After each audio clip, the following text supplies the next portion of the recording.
Bismillahirrahmanirrahim. Assalamualaikum warahmatullahi wabarakatuh. Alhamdulillah wassalatu wassalamu ala Rasulillah wa ala alihi wa sahbihi wa man walah. Amma ba'. Alhamdulillah kita dapat membaca surah Ali Imran ayat 122 sehingga ayat 132. Mudah-mudahan kita dapat istiqamah dalam membaca Al-Quran dan juga membaca doa. Jadi untuk kita perbaiki sama-sama lah kita punya apa dipanggil fardu ain kepada diri kita adalah dengan memperbaiki bacaan Al-Quran dan juga memperbaiki bacaan doa. Sebab doa ni kita rasa macam biasa, tapi kita bila kita baca doa kita salah. Contohnya salamah, kita baca salamah. Nisyan kita baca nisan. Dan kemudian kita membunyikan huruf itu dengan huruf yang salah dan kita mengaminkan, akhirnya kita aminkan benda yang salah dan Allah makbulkan pula doa yang salah tu. Itu lebih kita bimbang lah. Kita minta lain dapat lain sebab kita membaca doa dengan salah. Jadi kerana itu kita kena perbaiki, sebab kita majlis agama Islam, bacaan Al-Quran, bacaan doa, bacaan jawi tu wajib untuk kita pandai baca. Kalau tak pandai baca tu kita risau lah. Sebab semua dipanggil ustaz dan semua dipanggil ustazah. Walaupun background kita bukan ustaz dan background kita bukan ustazah. Tapi bagi saya, untuk baca doa, baca jawi tu, baca Quran tu, dia bukan mesti ustaz. Semua orang mesti pandai baca. Jadi perbaiki, kita perbaiki. Kita bukan menyatakan ataupun merendahkan sesiapa, tetapi kita nak perbaiki kita punya kehidupan. Nanti kalau kita ada isteri, ada anak-anak, kita mesti pandai untuk semua itu, insya-Allah. Jadi sekadang kita tadabbur surah ini, jadi saya tak akan baca satu persatu. Cuma nak menyebutkan tentang ayat daripada 122 hingga 132 ni. Setelah mana kita baca pada hari semalam 121 berkaitan dengan persiapan Nabi SAW untuk pergi ke perang Uhud. Jadi perang Uhud ni perang yang kedua dalam Islam dan berlaku pada tahun yang ketiga Hijriah. Dalam kita punya tadabbur dari kita punya tafsir Al-Quran ni pun ada terjemahan ni. Ada dia punya cerita perang Uhud. Jadi perang Uhud ni saya sekadar nak menceritakan sahaja perang Uhud. Apatah lagi almarhum ayah saya juga dikebumikan di Uhud. Jadi kita nak cerita sikit lah. Perang Uhud ni tahun ketiga dan perang Uhud ni perang yang berlaku setelah perang Badar yang telah menyebabkan kafir kalah. Jadi golongan kafir kalah teruk dalam perang Badar dan perang Uhud dipanggil perang balas dendam. Jadi mereka nak balas dendam atas kekalahan yang teruk dalam perang Badar. Jadi memang perang Uhud tu perang memang sungguh-sungguh orang kafir ni dia nak menyerang Nabi dan menyerang para sahabat.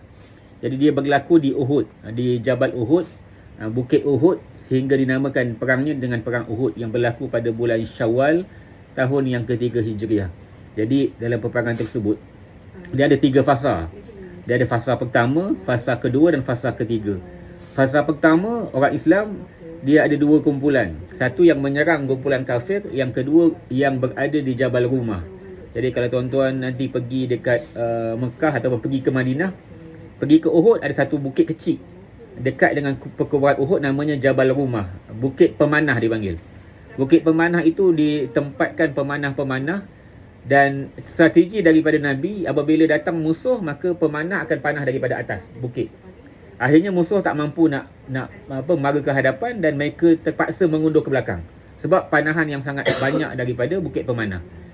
Tetapi arahan Nabi kepada pemanah-pemanah, jangan turun kecuali ada arahan daripada aku. Jadi apa-apa jangan turun, apa pun berlaku kekal pada tempat kamu. Jadi kemudian apabila berlaku fasa pertama tu, Islam menang. Islam menang, nampak memang baiklah.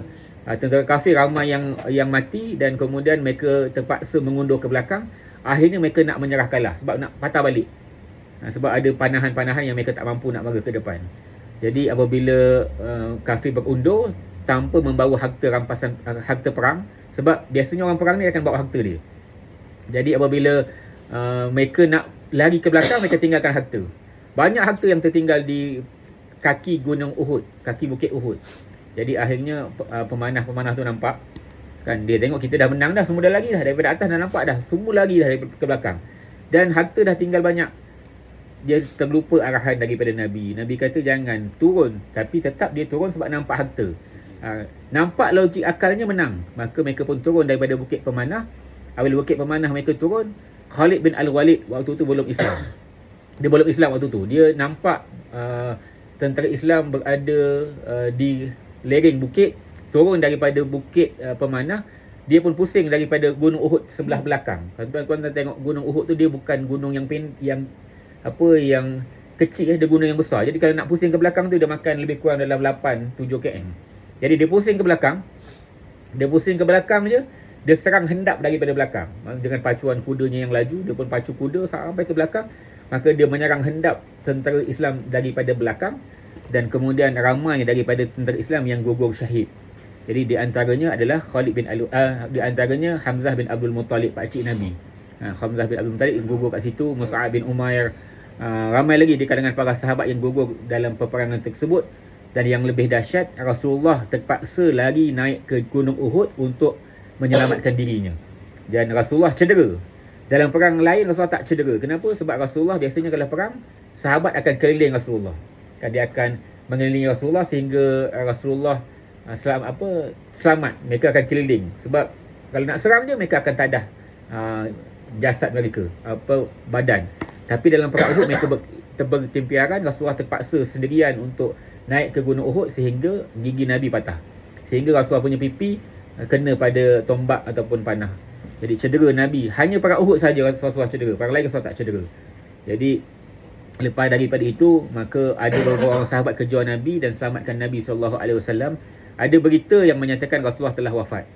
Sampai ada sahabat kata ada yang dah wafat. Sampai ada orang perempuan, ibu tu dia datang ke Uhud, dia nak tengok Rasulullah dah wafat ke belum. Dah dengar dah Rasulullah wafat, rasa tak mampu dah nak tahan kesedihan. Nak pastikan Rasulullah dah wafat ke belum. Dia tak kisah anaknya mati ke tidak, yang penting Rasulullah masih hidup. Jadi akhirnya dia pun pergi tengok-tengok Rasulullah masih hidup. Jadi mereka bersemangat.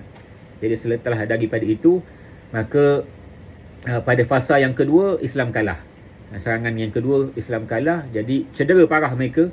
Dan kemudian keesokan harinya, jadi dia ada fasa. Perang ni dia bukan macam sekali serang gitu, dia berhari-hari kadang-kadang. Jadi mereka berehat, esoknya sembahyang subuh berjamaah. Jadi asalnya tentera Islam ada lebih kurang 700. Jadi ataupun 600. Setelah mana mereka cedera, esok pagi subuh. Jadi ada yang tak datang sembahyang subuh, ada yang datang. Akhirnya daripada yang datang, Rasulullah panggil untuk menuruti perang pada fasa yang ketiga. Yang tak datang Rasulullah halau semua. Lebih kurang 300 orang Rasulullah halau. 300 orang Rasulullah halau. Rasulullah kata, aku tak nak yang tak sembahyang subuh jemaah. Aku cuma nak yang sembahyang subuh sahaja. Walaupun ada yang patah kat tangan, ada yang luka, tapi Rasulullah nak yang sembahyang subuh je.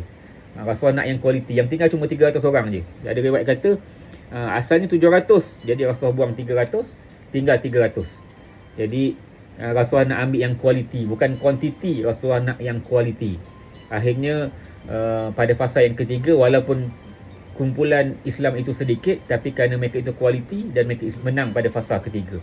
Uhud Islam menang pada fasa ketiga kerana Rasulullah memilih yang kualiti sahaja. Jadi nak sebut, jadi kerana itu sebenarnya kualiti itu penting. Kita bukan penting kuantiti. Kita ada anak ramai pun tak penting anak ramai. Yang penting anak yang seorang ke 2-3 orang ke, yang penting kualiti dia. Jadi ini yang disebutkan oleh Allah Subhanahu Wa Taala. Jadi pada ayat yang terakhir 132 kita baca pada hari ini, wa atiullah wa rasul la'allakum turhamun. Taatlah kamu kepada Allah dan taatlah kamu kepada Rasulullah. Dalam perang Uhud, kenapa Rasulullah cedera? Sebab sahabat degil. Tak nak dengar kata jangan turun, tapi mereka turun juga. Walaupun nampak macam tak logik arahan tu sebab dah menang dah. Tapi apabila apa sahaja arahan daripada Nabi, maka nak tak nak, suka tak suka, mesti kita ikutlah. Kadang-kadang kita kata, alah apalah Rasulullah punya sunnah ni, apalah Rasulullah punya arahan ni, kan? Jadi kerana itu kita kena teruskan untuk mengamalkan apa yang diarah oleh Allah dan diarah oleh Nabi. Kerana Allah kata la'allakum turhamun. Mudah-mudahan kamu taat Allah, kamu taat Rasul, kamu dapat rahmat kasih sayang daripada Allah. Jadi mudah-mudahan ada kebaikan daripada yang disampaikan. Yang baik itu semua daripada Allah, yang lemah saya mohon ampunan maaf. Mudah-mudahan kita dapat pengajaran daripada tadabbur Al-Quran pada pagi ini. Wallahu a'lam.